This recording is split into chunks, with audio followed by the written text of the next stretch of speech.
warahmatullahi wabarakatuh. Yang saya hormati teman-teman SD Negeri Kemijen 2, pertama-tama marilah kita panjatkan puji syukur kehadirat Allah Subhanahu wa taala, Tuhan Yang Maha Esa, yang memberikan rahmat serta hidayahnya sehingga sampai detik ini kita masih diberi kesehatan sehingga kita bisa berkumpul di ruangan ini dalam keadaan sehat walafiat. Selanjutnya pada kesempatan siang hari ini teman kita Bu Vita mengadakan workshop tentang aset di SD Kemijen 2. Aset kita itu sebetulnya banyak sekali dan sangat rumit yang dimasukkan di dalam aset. Perlu Bapak Ibu ketahui bahwa aset kita tidak hanya yang berbentuk fisik saja. Kita sebetulnya selain bentuk bangunan, selain buku, kita juga punya aset guru, juga punya aset murid. Itu juga termasuk aset untuk SD Kemijen 2. Begitu juga mungkin komite juga. Kenapa kita memilih komite yang berasal dari dunia pendidikan? Masih kita pertahankan karena itu merupakan aset juga. Jadi kita selain fisik yang mungkin panjenengan semua sudah bisa melihat, ada gedung, ada mesin, ada laptop dan sebagainya, kita juga alhamdulillah di SD Kemijen 2 ini mempunyai aset dari guru kita. Kita punya aset contohnya Pak Khairul yang dengan telitinya bisa mempunyai keahlian IT yang bisa membawa anak-anak kita untuk maju ke tingkat yang lebih tinggi, ke tingkat kota.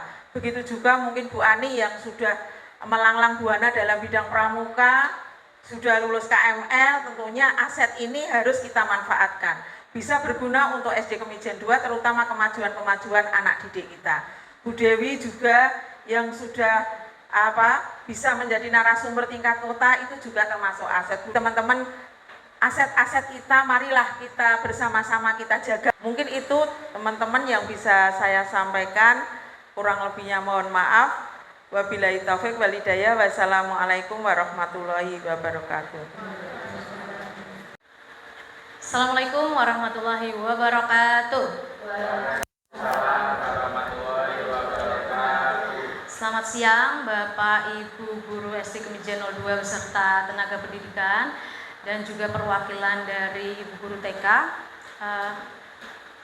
Pertama-tama marilah kita panjatkan puji syukur kehadirat Allah Subhanahu wa taala karena limpahan rahmatnya kita semua pada siang hari ini dapat berkumpul di ruang kelas 1 untuk mengikuti kegiatan yang akan saya bagikan, yaitu mengidentifikasi aset atau sumber daya sebagai kekuatan yang dimiliki sekolah.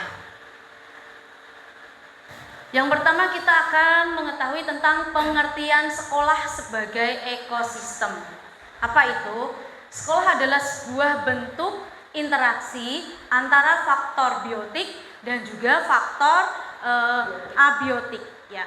Faktor biotik yaitu terdiri dari unsur hidup dan faktor abiotik yaitu unsur yang tidak hidup. Kedua unsur ini saling berinteraksi satu sama lain sehingga mampu menciptakan hubungan yang selaras dan harmonis. Adapun faktor biotik dan faktor abiotik.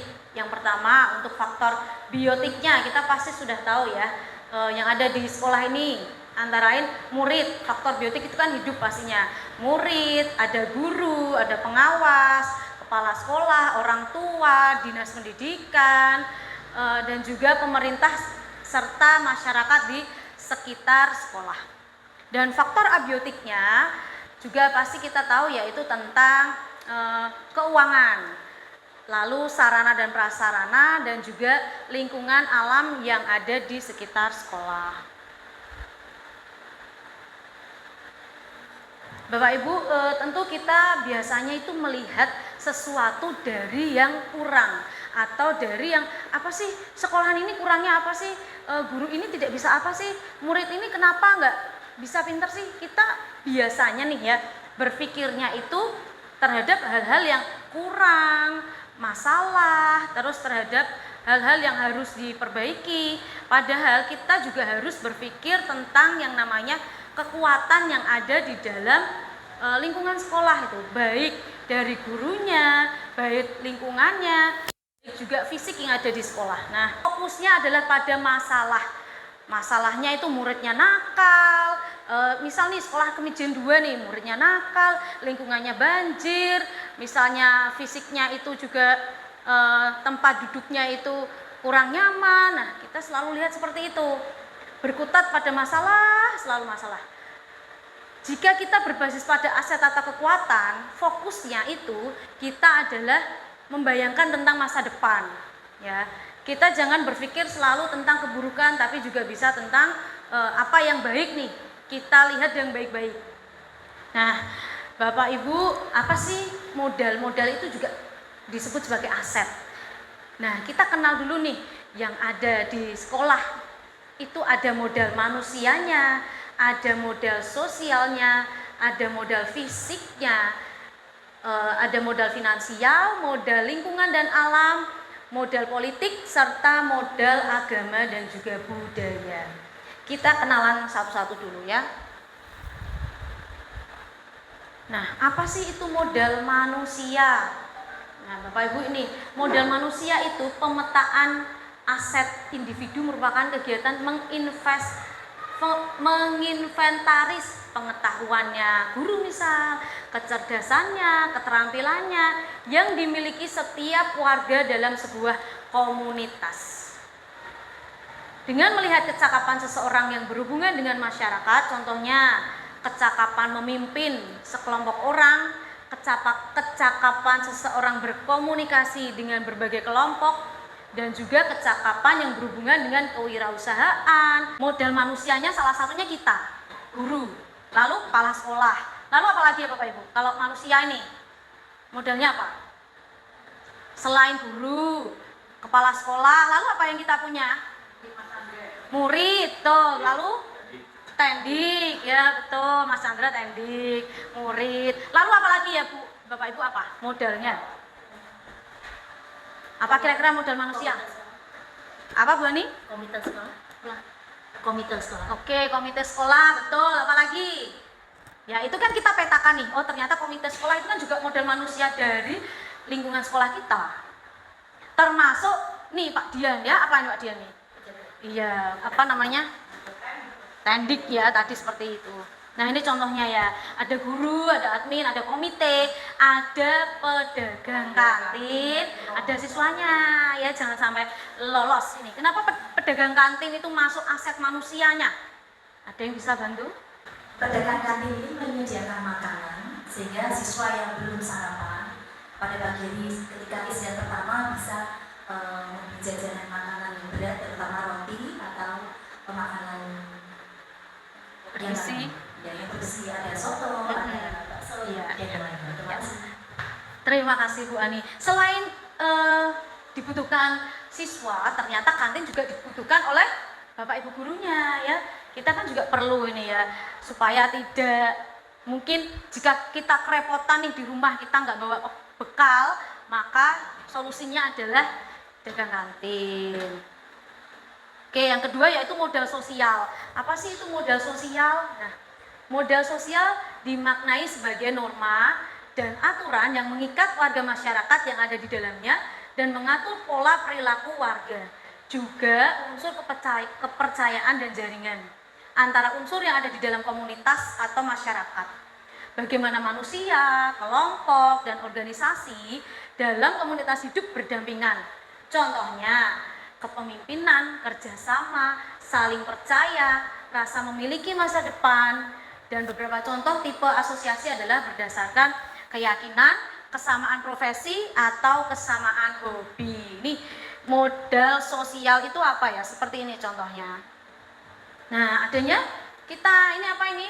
Kombel ya, sedang melaksanakan kombel. Di sekolah SD Kemijen 2 sudah ada kombel ya yang setiap hari Selasa kita laksanakan. Dan juga kita kan mengikuti organisasi apa ini? Yang pastinya kita dinaungi oleh PGRI, serta kalau di SD itu tingkat SD adanya KKG ya. Bisa kita lanjut.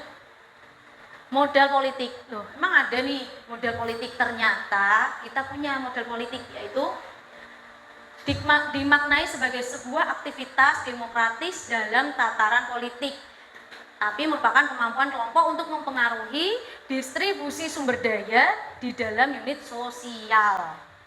Modal politik sebagai salah satu aset sekolah dalam digunakan untuk melahirkan kebijakan-kebijakan yang berorientasi pada peningkatan kualitas pembelajaran. Ternyata modal politik juga penting. Misal nih, seorang kepala sekolah itu harus memiliki yang namanya kewenangan, ya. Bapak Ibu, inti dari kita itu bekerja, inti dari kita itu memilah-milah, mengidentifikasi suatu aset, kembali lagi yaitu keberpihakan kita kepada murid. Modal agama dan juga budaya pasti ada. Pastilah sesuatu dasar itu diawali dari suatu agama. Agama menuntun terbentuknya moral sosial yang bukan hanya kepercayaan tetapi juga perilaku, ya, atau amalan. Kalau kebudayaan itu merujuk pada hasil cipta dan karya manusia yang unik yang lahir dari serangkaian ide, gagasan, norma, perilaku, serta bendanya. Nih contohnya yaitu kalau modal agama, ini ada sholat berjamaah, ada kemarin mengundang Kak siapa Pak? Pendongeng itu ya, pendongeng, Kak Slam. Ini kemarin ada kegiatan keagamaan, ini juga menunjukkan tarian-tarian yang untuk budayaan. Nah, ini modal fisik dan modal lingkungan. Pasti kita modalnya. Yang pertama apa ya Bapak Ibu? Modal fisiknya kita apa? Gedung sekolah, betul ya. Kalau nggak ada gedung ya tidak ada sekolah. Lalu apa lagi nih kira-kira modalnya kita? Apalagi ya Pak Alfian, modalnya kita apa? Fisik untuk olahraga juga nggak apa-apa Pak. Apa yang Pak Alfian punya? Halaman sekolah ya, terus Pak. Betul, setuju Pak. Serta bak lompat. Oh, bak lompat, oke. Salah satunya buat aktivitas anak untuk olahraga. Setelah itu apa lagi ya? Musola, musola itu buat aktivitas anak juga dalam pendidikan agama Islam. Saya kira cukup. Oke. Ya, terima kasih Pak Alfian. Nah, ini modal finansial, ini yang paling ditunggu-tunggu ya, modal. Karena modal itu bukan cuma uang ya, banyak fisik ya. Ini untuk uang nih. Modal finansial, dukungan keuangan yang dimiliki oleh sebuah komunitas yang dapat digunakan untuk membiayai proses pembangunan dan kegiatan sebuah komunitas. Modal finansialnya ini internalnya itu dari bos. Nah, kira-kira yang eksternal SD kita punya enggak ya? Kita bisa mencari nih, mengidentifikasi apa kira-kira Bapak Ibu modal yang pendapatannya tuh kira-kira tidak hanya dari bos. Apa monggo? Oh ya, monggo Bu Ani lagi nih ya. Monggo Bu Ani.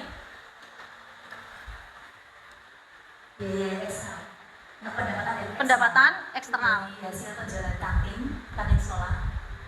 Pihak kantin sekolah akan menjual alat-alat tulis untuk siswa yang peralatan tulisnya habis, contoh buku atau portfolio atau yang lainnya nanti bisa dilakukan. Koperasi. Oke. Ya. Boleh? Ada yang lain?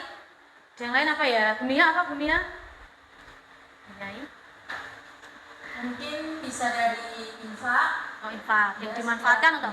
Infak biasanya dimanfaatkan untuk kegiatan, contohnya misalnya santunan anak yatim, itu BNPI. Kalau kegiatan-kegiatan Islami. Terus bisa juga dari bumbung pramukaan. Itu biasanya digunakan untuk kegiatan kepramukaan, contohnya kayak mungkin Islami.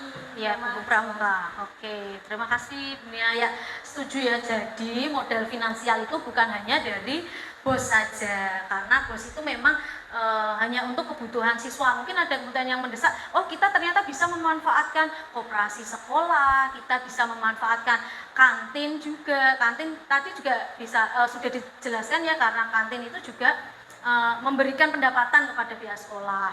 Juga adanya infak dan bumbung yang dipergunakan juga untuk kebutuhan para siswa. Baik, seperti itu.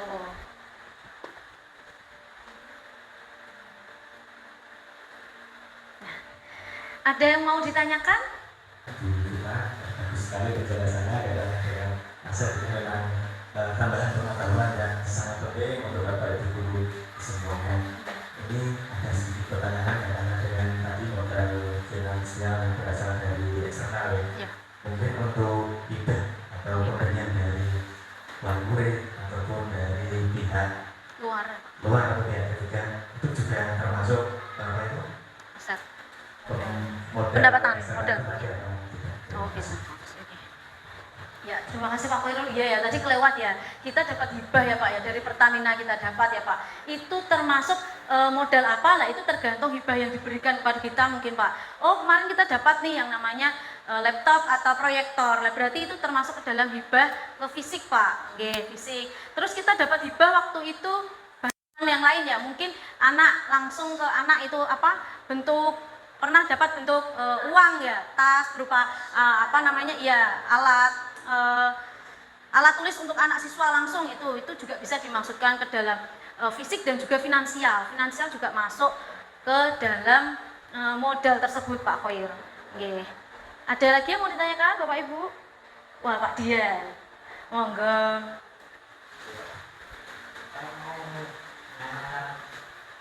Iuran sosial guru-guru itu termasuk apa? Oke. Karena kita gunakan kalau keluarganya guru atau keluarganya sakit ada juga. Oke. Ya, terima kasih Pak Dian. Ada lagi? Sampun, oke. Iya Pak Dian. Itu pemasukan internal untuk khusus guru ya Pak ya. Itu memang tidak berdampak ke siswa karena itu kembali lagi ke modal manusia khusus guru dan karyawan. Itu apa? Uang sosialnya itu memang kita kemarin sepakat ya, itu bentuk modal politik yang dimiliki oleh Ibu Kepala Sekolah. Ibu Kepala Sekolah memiliki kewenangan tentang apa yang akan beliau itu lakukan. Salah satu contohnya adalah adanya sosial nih. Sosial untuk apa? Sosial digunakan untuk kita itu berbagi apa ya Pak? Misalnya menyantuni guru-guru yang berada di lingkungan wilayah Kecamatan Semarang Timur. Mohon maaf apabila ada yang meninggal, orang tuanya, saudaranya, mungkin sakit keras, seperti itu Pak Dian. Assalamualaikum warahmatullahi wabarakatuh. Satuan pendidikan itu memiliki tanggung jawab dalam pengelolaan, pemeliharaan, dan pemantauan seluruh aset yang dimiliki oleh satuan pendidikan. Salah satu tugas yang harus dilakukan dengan baik yaitu inventarisasi aset. Seiring dengan perkembangan teknologi yang sangat pesat, pasti sedikit banyak akan mempengaruhi perubahan pada aplikasi SIP dan BMD. Jadi alhamdulillah saya di SD02 ini diamanai menjadi pengurus barang atau petugas aset. Saya berterima kasih kepada Ibu Sri Sumarni SPD SD yang telah memberikan kepercayaan kepada saya untuk menjadi pengurus barang. Ini adalah aset tanah dan bangunan yang kita miliki. Yang pertama yaitu tanah SD Negeri Kemijen 02, yaitu seluruh wilayah yang ada di sini. Ini kalau kemarin ketika ini Bapak Ibu ya, gedung A, mungkin Bapak Ibu di sini juga banyak yang belum tahu ini. Saya yakin ya, karena saya tahu baru jadi petugas aset. Kalau tidak jadi ya tidak tahu. Gedung A adalah gedung ini Bapak Ibu kalau kita lihat di gambar ini ya. Dari ruang kepala sekolah ya, kelas 1, kelas 2, kelas 3 dan ruang guru. Keadaannya sebenarnya baik, tetapi butuh peninggian karena kondisi alam yang sering banjir. Maka kemarin juga saya sampaikan butuh peninggian. Kemudian yang ketiga yang keempat yaitu gedung C. Gedung C perlu Bapak Ibu ketahui, ini ya Bapak Ibu ya, musola. Kita bisa lihat bersama-sama, ini adalah kondisi gedung A ya. Nah, jadi dulu setiap gedung ya ditempeli ini, mungkin sekarang sudah hilang karena kehujanan ya, tetapi saya masih punya filenya. Jika nanti ada himbauan untuk ditempel ulang ya, nanti akan saya cetak dan tempel lagi. Jadi setiap gedung nanti ada ini, perlu Bapak Ibu ketahui juga. Sekolah kita kalau dilihat dari foto ya manis ya. Cantik, bersih ya tak?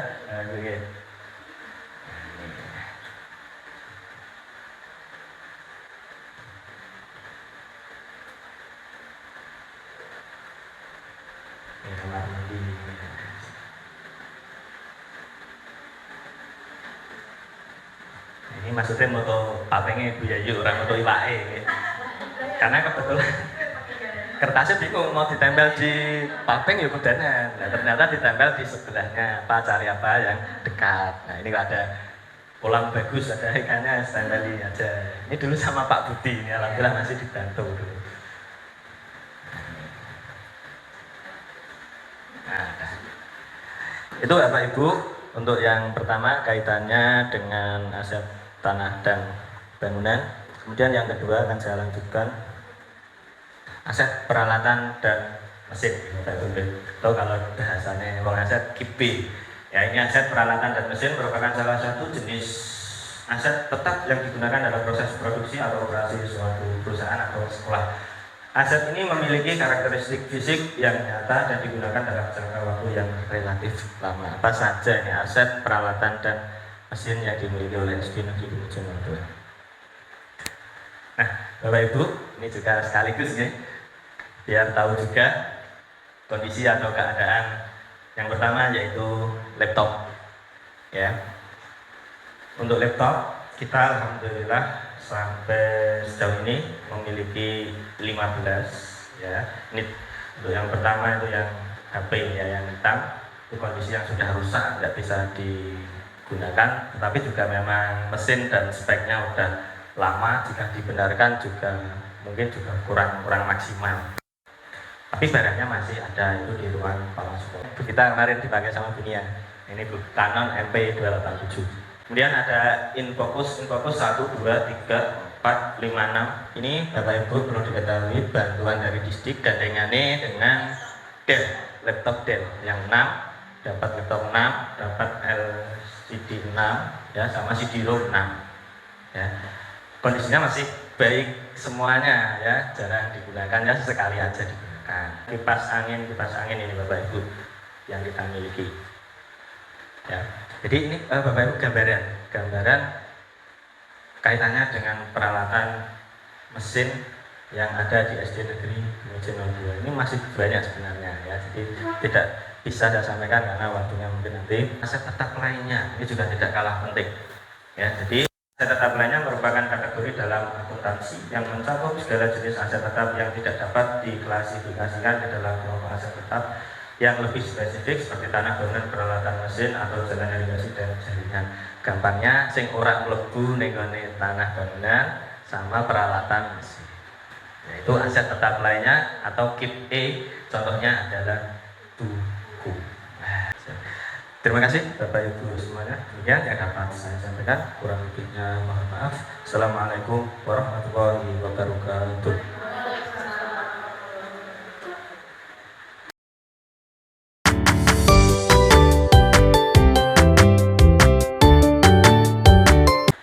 Assalamualaikum warahmatullahi wabarakatuh.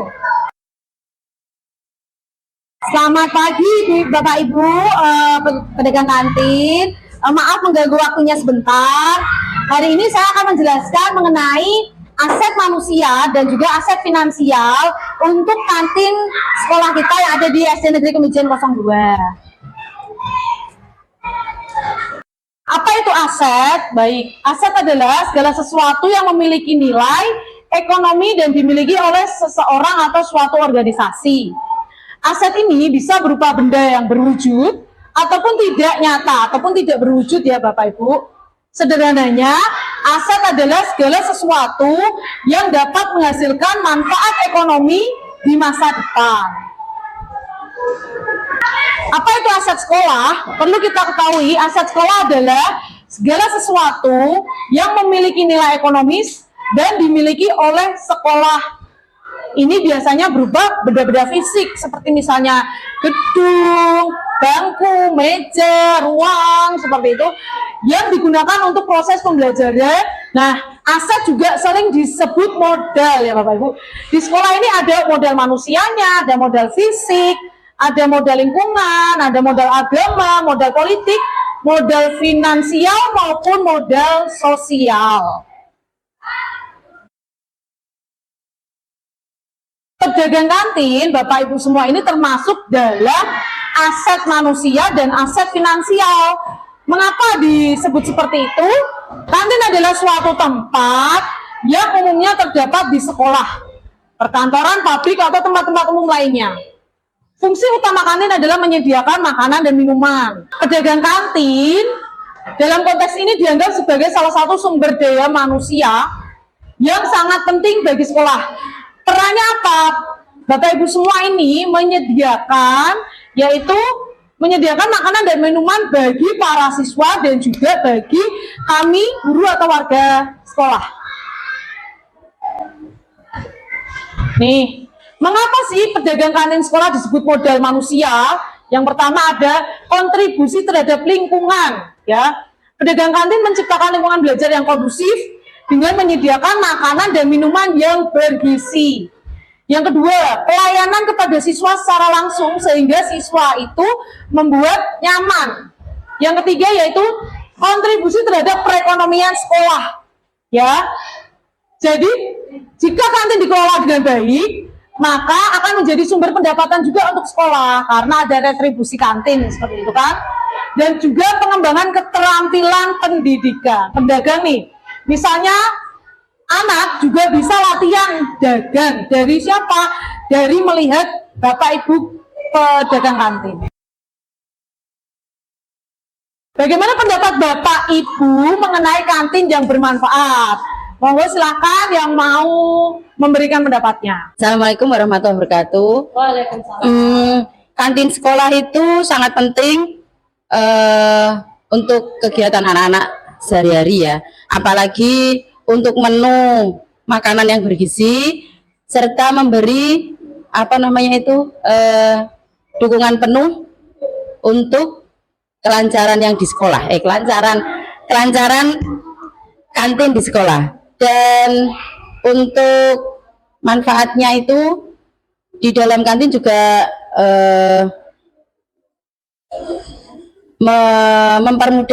mempermudah anak-anak tidak membawa bekal dari rumah dan menjadi alternatif yang praktis untuk anak-anak dan ibu-ibu yang sedang bekerja. Jadi kita bisa menghemat waktu untuk ibu-ibu semua. Yang ketiga itu kantin juga dapat memberikan pendapatan dalam sekolah untuk finansial dan kegiatan-kegiatan di sekolah serta dapat membantu pelaksanaan program-program yang ada di sekolah.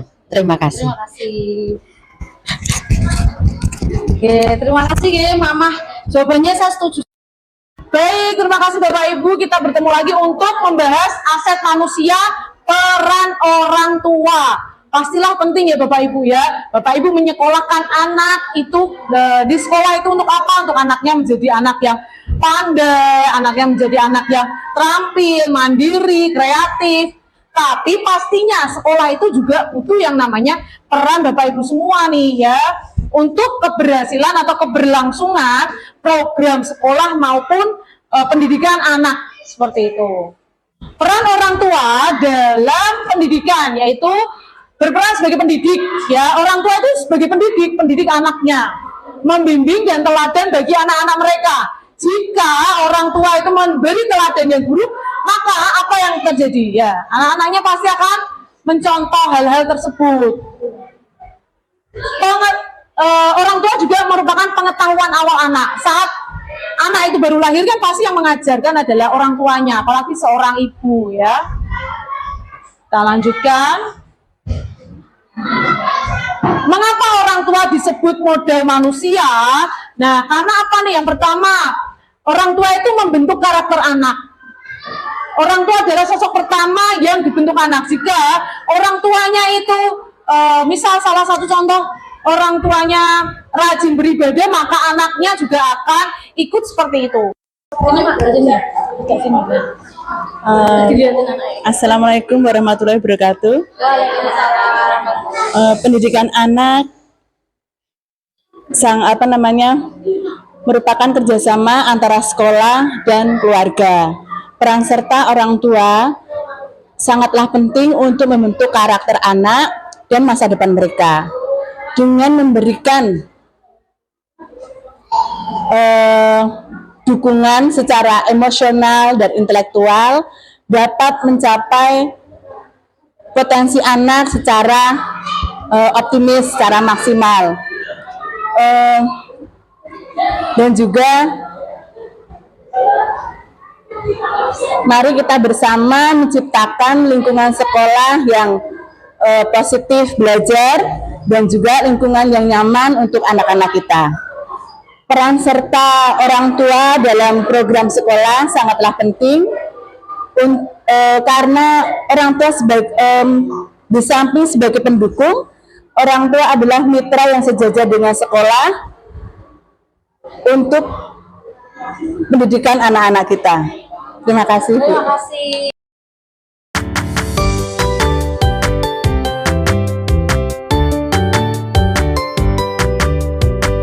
Ya, Nana ya, kalian itu ternyata adalah suatu asetnya sekolah.